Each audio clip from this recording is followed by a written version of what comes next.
राहुल गांधी यहाँ पे आए दोबारा अपनी माँ की विरासत को बचाने के लिए। तो वो राशन 5 किलो राशन पाने वाला वो 16 लाख करोड़ तो नहीं जानता है, लेकिन उस तक के बाद जरूर पहुंच गई। 16 लाख करोड़ में 25 साल तक मनरेगा चल सकती है। नमस्कार, मैं हुक्र रज़ामी और आप देख रहे हैं संवाद लाइव। सब मैं मौजूद हूँ रायबरेली में, वही रायबरेली सीट जो कि गांधी परिवार की सीट कही जाती है, कांग्रेस गढ़ जाता है। लेकिन इस बार क्या हालात है यहाँ की, हाँ, तमाम वरिष्ठ पत्रकार रायबरेली के यहाँ मौजूद है। यहाँ को चप्पे चप्पे हर मुद्दे की जानकारी है। सर, सबसे पहले आप सवाल करें, नाम क्या सर आपका? जी, मैं विजय विद्रोही। विजय जी, विजय जी, राहुल गांधी यहाँ से चुनाव लड़ रहे हैं, पहली बार लड़ेंगे, अमेठी से लड़ते आए हैं, क्या हालात हैं? हालात अनुकूल हैं और बेहतर रहेंगे। कांग्रेस का और ख़ास तौर से इस परिवार का जो लोग कहते हैं, ये पब्लिक डोमेन में भी है, पूरे देश में लोग कहते हैं कि उनका जो एक जुड़ाव है इस माटी से वो बहुत गहरा है। तो वो एक तो इमोशन बहुत रिलेट करता है। नेहरू जी के बाद की 3 पीढ़ियाँ लगभग बीत गई, तो सबके साथ कोई न कोई मिल जाएगा आपको जो बताएगा। भी इंदिरा गांधी की बिंदी मेरे घर में रखी हुई है, मेरी दादी को इंदिरा गांधी ने छुआ था, मैं खुद ही बताऊंगा कि मैं इंदिरा गांधी के साथ मंच पे था। तो ये सब हम लोगों में एक पीढ़ी भी मौजूद है जो इंदिरा गांधी को जिसने देखा। फिर सोनिया गांधी ने बहुत गहरे प्रभाव डाला। तो क्या प्रभाव से क्या मतलब आपका? देखिए, उनका व्यक्तिगत तौर पर जो जिस साहस के साथ उन्होंने चीज़ों का मुकाबला किया, खास तौर से अपने पति की मौत के बाद जिस तरह से उन्होंने अपने बच्चों को, आज आप देख रहे हैं उनके दोनों बच्चे राजनीति में हैं। जिस समय इस देश के अंदर यही सांप्रदायिक फांसीवाद और नफरत की राजनीति करने वाले लोग उठकर खड़े हो गए थे और इंडिया साइनिंग का नारा लेकर के आए, तो इंदिरा गांधी को, सोनिया गांधी घर से निकली, उन्होंने समेटा, कांग्रेस को फिर से खड़ा किया और मुकाबला किया।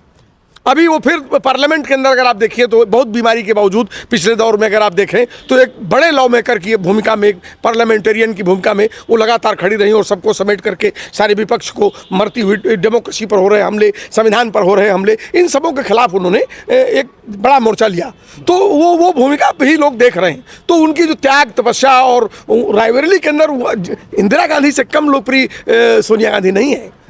लेकिन अंग्रेजी में बात कही जाती है, आप भी बहुत ज़माने से रायबरेली को कवर कर रहे हैं, out of sight out of mind. एक ज़माने से गांधी परिवार ने इस धरती पर कदम भी नहीं रखी, राहुल गांधी आए हैं, क्या कहेंगे आप? देखिए, सन 52 से लेकर यदि 2019 तक की बात करें तो 3 बार को छोड़ करके सर्वाधिक समय रायबरेली में कांग्रेस का ही दबदबा रहा है, या गांधी परिवार का? गांधी परिवार का और कांग्रेस का ही दबदबा रहा है। लेकिन मौजूदा सियासत को यदि देखें तो हवा खुद बयां कर रही है कि उसका रुख क्या है। राजनीतिक समीकरण और राजनीतिक जो वातावरण है रायबरेली का, वो खुद बयां कर रहा है कि हालात क्या हैं यहाँ के। एक ख़ास बात यह कि पिछली बार भी सोनिया गांधी जीती थी, लेकिन जो मार्जिन था वो बहुत कम हो गया था। दिनेश प्रताप सिंह भाजपा से इस बार है, पिछली बार लड़ाई मार्जिन बड़ा कम हो गया था। भाजपा 3 पॉइंट समथिंग से उठी और कांग्रेस गिरते गिरते 50 के करीब पहुंच गई। इस बार क्या रहेगा दिनेश प्रताप सिंह वर्सेस राहुल गांधी? बिल्कुल सही कह रहे हैं आप कि मार्जिन लगातार कम होता रहा है, लेकिन उसका एक कारण भी रहा है। 2014 से जो लहर चली है, तो कितनी भी पारंपरिक सीट हो, लेकिन असर तो आएगा। तो वो असर साफ साफ दिखा 2019 के इलेक्शन में, वो असर दिखा, पूरा असर दिखा। लेकिन उसके बाद के जो माहौल बने और आज वर्तमान में जो इंडिया गठबंधन और भाजपा का जो माहौल है और जो सिनेरियो चल रहा है, मुझे नहीं लगता कि बहुत अच्छा परफॉर्म इस कांग्रेस की परंपरागत सीट पे कर पाएगी भाजपा। कांग्रेस से राहुल गांधी हैं, सोनिया गांधी खुद नामांकन में उपस्थित थीं। ऐसे में राहुल गांधी का परफॉर्मेंस बहुत अच्छा जाने की उम्मीद है। माँ से बेहतर उम्मीद कर सकते हैं। उम्मीद कर सकते हैं। जैसे ही तय हुआ कि राहुल गांधी रायबरेली से लड़ेंगे, अमेठी नहीं लड़ेंगे, तुरंत एक नैरेटिव बनना शुरू हुआ कि अमेठी छोड़कर भाग गए राहुल गांधी। उस नैरेटिव का असर रायबरेली में कितना है? बिल्कुल, पहले तो मैं आपको बता दूं, जिस तरह से कांग्रेस और बीजेपी के प्रत्याशी की जो घोषणा चल रही थी, वो पहले आपके चक्कर में कहीं ना कहीं इतना समय हो गया कि 2019 के बाद 2024 जो समय आया काफ़ी लेट हो चुका। हालांकि काय से लगाई जा रही थी प्रियंका गांधी कहीं ना कहीं रायबरेली से चुनाव लड़ेंगी और राहुल गांधी लड़ेंगे चुनाव अमेठी से, लेकिन ऐसा कुछ भी नहीं हुआ। जो 2018 से लगातार केरल सरपंच जो उनके खास हैं सोनिया गांधी के, उनको कहीं उम्मीदवार वहाँ घोषित किया जाता है, जनता वहाँ की बहुत नाराज रहती है क्योंकि जो अमेठी की बात आप अमेठी की बात में हम रायबरेली की बात कर रहे हैं। रायबरेली भी मैं लेके आता हूँ। अमेठी से इतनी नाराज जनता थी कि उनको यह था कि हमारे जो प्रत्याशी राहुल जी यहाँ से लड़ेंगे, हालांकि ऐसा कुछ भी नहीं हुआ। राहुल जी को रायबरेली से चुनाव लड़ाया गया। जब राहुल जी यहाँ नामांकन करने आते हैं तो पहली बार ऐसा होता है कि पूरे परिवार के साथ नामांकन करने आते हैं। मीडिया उनसे सवाल का जवाब भी करती है, लेकिन उन मीडिया के सवाल को जवाब देना उचित नहीं समझते।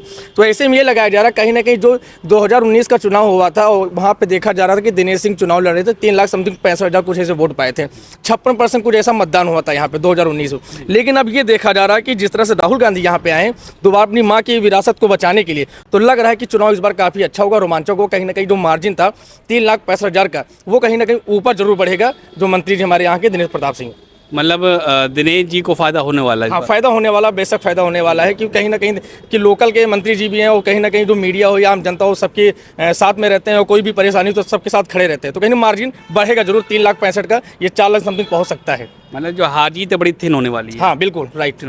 सर ये बताइए कि दिनेश प्रताप सिंह जी की बात करें, वो यहाँ से बहुत नीचे उठ कर ऊपर तक पहुँचे हैं, लेकिन जो बड़ा सवाल यही है मुद्दे कौन से रायबरेली के हैं जिसको लेकर के लोग एमपी की तरफ निगाह डालते हैं?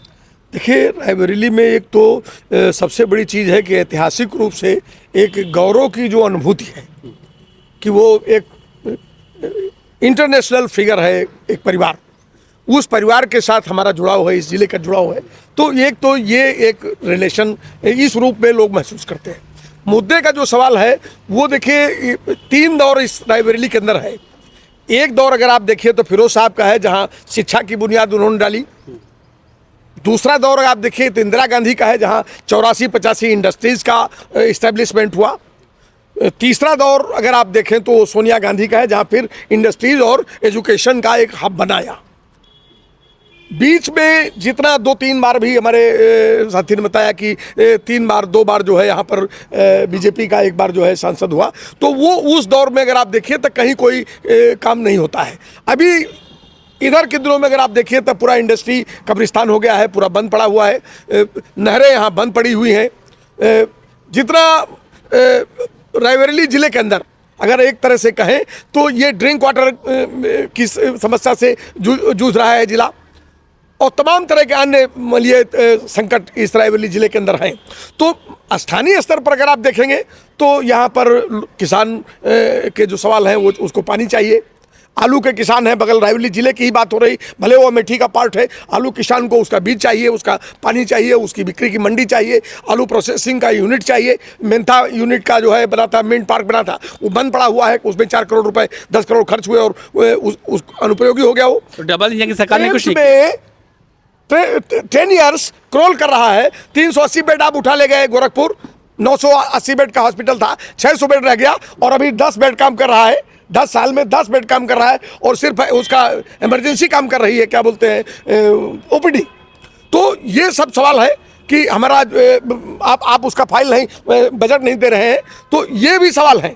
और सबसे बड़ी चीज़ ये है कि जब स्थानीयता पे सवाल आएगा कि कैंडिडेट स्थानीय है और एक कैंडिडेट बाहरी है, तो एक बात आप समझ लीजिए कि अभी स्थानीय कैंडिडेट जो रहता है उसको सब कोई जानता रहता है कि आप क्या हैं। तो राजनीतिक कितने हैं आप, कितना आप पॉलिटिशियन हैं और कितने आप व्यापारी हैं, और आप तो वो सारा सब लोगों के पब्लिक डोमेन में है। और अभी पिछले दिनों 2021 के असेंबली चुनाव में उसका जवाब, 22 के असेंबली चुनाव में उसका जवाब उस परिवार को मिल चुका है। और स्वाभाविक रूप से अगला जो चुनाव यानी जो होने वाला है पार्लियामेंट चुनाव, उसमें और लेकिन साहब आप ये बताइए कि राहुल गांधी आ तो ज़रूर गए हैं, लेकिन जितने बड़े नाम थे विधायकों के करिए जो कि कांग्रेस की रीढ़ की हड्डी होकर, कभी दिनेश सिंह की बात कर लीजिए या ऊंचाहार जाइए तो वहाँ मनोज पांडे की बात कर लीजिए, तो ये सब लोग बीजेपी में जा चुके हैं और तमाम लोग।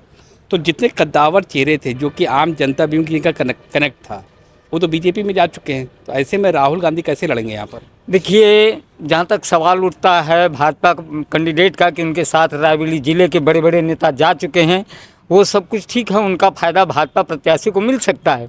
लेकिन जहाँ रही हवा की बात, तो मैंने पहले भी कहा है वही कि कांग्रेस पार्टी का अपनी अलग हवा है और भाजपा का अपना अलग रुतबा है। रुतबा और हवा के बीच में बड़ा अंतर है। हवा कहाँ जा रही है ये हम भी जानते हैं और पूरा ज़िला जानता है।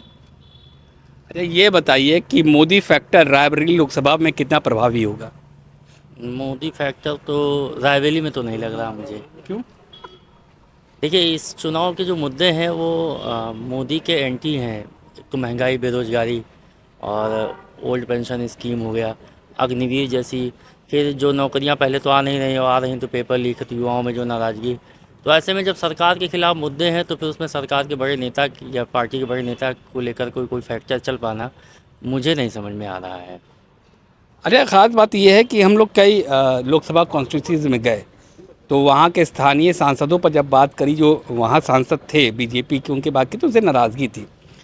लेकिन वहाँ के आम जनता का ये कहना था कि हमें एमपी नहीं पीएम चुनना है।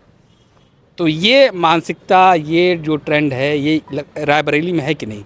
बिल्कुल स्वाभाविक है। अगर गांधी परिवार का नाता रायबरेली से रहा है और यहाँ से प्रधानमंत्री चुने गए हैं तो जाहिर सी बात है कि ये ट्रेंड रायबरेली के लिए तो खास है। और ऐसे में राहुल का खड़े होना, जो भविष्य के प्रधानमंत्री माने जा रहे हैं, होता नहीं होता है वो भविष्य की गर्त में है, लेकिन माने जा रहे हैं, तो ये ट्रेंड स्वाभाविक है कि वो ट्रेंड यहाँ पे सर चढ़ के बोलेगा लोगों को। सर चढ़ कर बोलेगा मतलब कि यहाँ जब पीएम का मतलब मोदी नहीं राहुल है? जी जाहिर सी। आप क्या कहेंगे, यहाँ पीएम का मतलब मोदी नहीं राहुल है? देखिए, ये अब की बार जो है ये जो विमर्श है, ये पूरे देश के अंदर, रायबरेली ही नहीं पूरे देश के अंदर ये विमर्श बदल गया है। वो अब वो एक हाइप रह गई है कि जिसके जरिए वो मोदी और वो लोकल इसको दो पार्ट में करने की कोशिश करके मोदी को बचाने की एक कोशिश की जा रही है, वो छवि बचाने की कोशिश की जा रही है कि ये ट्रेंड आ रहा है। सच्चाई ये नहीं है। जनता एक किनारे खड़ी है। अभी हमारे साथी ने कहा कि मुद्दा बेरोजगारी है, मुद्दा महंगाई है, मुद्दा नागरिक अधिकारों को सीज करने या उनकी बहाली का सवाल है, संविधान बचाने का सवाल है, डेमोक्रेसी बचाने का सवाल है। ये इन सवालों के बाद भी अगर आप देखिए तो इलेक्ट्रल बॉन्ड जैसा घोटाला वो नीचे तक चला गया है। अडानी को पूरा देश आपने दे दिया, नीचे तक चला गया है। ये बात बहुत नीचे है। वो जो 5 किलो राशन अफोर्ड कर रहा है उस तक ये बात चली गई। अभी कोविशील्ड में जो आपने किया है पूरे देश को आपने मौत के मुंह में ढकेल दिया और डॉक्टर फूची कहते रह गए कि दुनिया में कोई वैक्सीन नहीं बन सकती है जो सेफेस्ट हो। अभी इसका ओरिएंटेशन पता नहीं है और आपने 50 करोड़ रुपया लेकर के पूरे देश को अपना मतलब अगर हम ये बात करें जो नैरेटिव है पूरे स्टेट में कमोबेश कि हमें पीएम चुनना है, नहीं, ऐसा कोई नैरेटिव नहीं है। अभी नैरेटिव बदल गया है। अब वो बनाने की कोशिश कर रहे हैं और इसीलिए आप देखिए, अभी एक बुनियादी सवाल आप समझ लीजिए कि जब 16,70,000 करोड़ रुपए की बात होती है कि 16,70,000 करोड़ रुपया इस देश के पूंजीपतियों का भाजपा गवर्नमेंट ने राइट ऑफ कर दिया, तो वो राशन 5 किलो राशन पाने वाला वो 16 लाख करोड़ तो नहीं जानता है, लेकिन उस तक ये बात जरूर पहुंच गई। 16 लाख करोड़ में 25 साल तक मनरेगा चल सकती है। तो आप यहाँ होगा। तो ये है रायबरेली के वरिष्ठ पत्रकार जिनका साफ तौर पे कहना है कि यहाँ पर रुतबा और हवा के बीच का फर्क समझने की जरूरत है। और जहाँ तक चुनाव की बात है तो कांटे की टक्कर होगी राहुल गांधी और दिनेश प्रताप सिंह, यानी कि गठबंधन और बीजेपी के बीच। अब देखना यही है कि जब 4 जून को यहाँ की काउंटिंग होती है तो जीतता कौन है, लोकल या फिर वो परिवार जिसका नाम इस कॉन्स्टिट्यूंसी से जुड़ा हुआ है। खुर्रम जामी, समाज लाइव, रायबरेली।